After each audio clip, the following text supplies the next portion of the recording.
Are you a sinner? That question provokes many responses, along with varied attitudes, as I'm sure you all know. Now, if you don't believe in God, you can stop this video right now and move on to a Darwin, Miss Cleo, or Brittany video. Okay, for the vast majority of you who are still here, how many of you want to end up in heaven? I'm sure almost all of you do, but will change your mind later in life. So, how do you get into heaven? Some of you think of heaven as this breathtaking city above the clouds, where angels float around, everything is made of gold, silver, and crystal, and inhabited only by good people. Definitely not bad people, right? No drug dealers, no murderers, no pimps and hoes, sort of people. Some of you might conclude that God will let you in if you're a good person.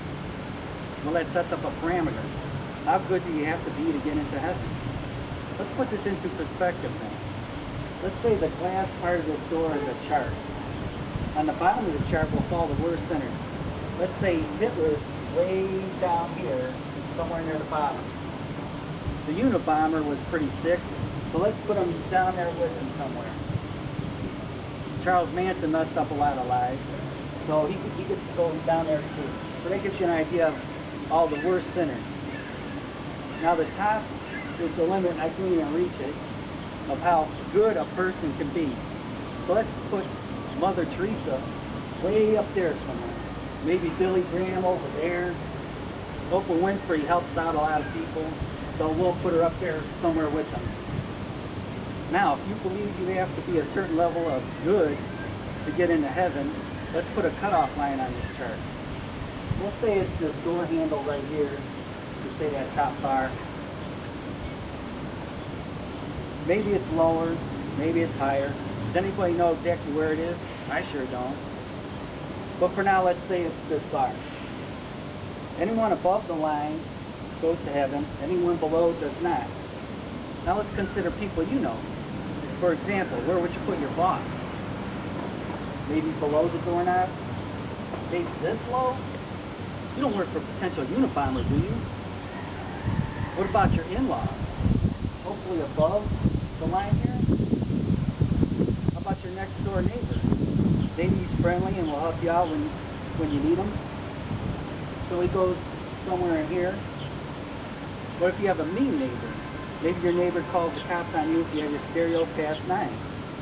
So you put him maybe below there. Now how about you? Where would you put yourself on this chart? Now if someone asks you, where are you going? And you joke, to hell if I don't change my ways, you might have to truthfully put yourself below the line. But I have a feeling most of us would say we are good people, at least good enough to be above this cutoff line. You might say, I'm a good person. I get along with most everyone. I help out my friends. I give money to charity. I've never committed a crime. And put yourself somewhere in this range. Some of you might say, well, to be honest, I'm sometimes mean to people. I really stuck it to my coworker last week. I ripped apart one of my friends I was mad at. But I'm basically a decent person. And you put yourself slightly above that bar, showing you think you deserve to go to heaven. Well, if you hope to go to heaven, then you must believe there is someone there that will set that cutoff line. That will be God. And I don't know where he's going to set that line. No one does. And here's where some will make the fatal flaw of thinking they're good enough to get into heaven. You say, well, I'm no angel, but I'm better than the majority of the people on this planet. You see, we've been measuring ourselves up against other humans. But God isn't going to measure us against other humans. God is going to measure us against His Son, Jesus. Jesus was perfect in every way. Jesus was the ultimate example of God's love. In fact, if I had to put him on this chart, I couldn't put him at the top.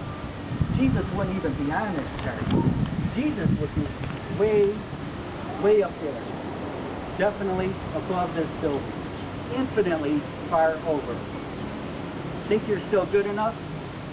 Romans 3:23, 1 John 1:8 and 10, Mark 2:17, Luke 18, verses 9 through 14, Romans 3, verses 9 through 10, Romans 5, verses 6 through 8, 1 Timothy, verse 1, verse 15.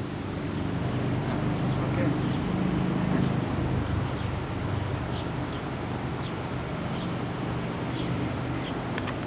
How do you think that came out?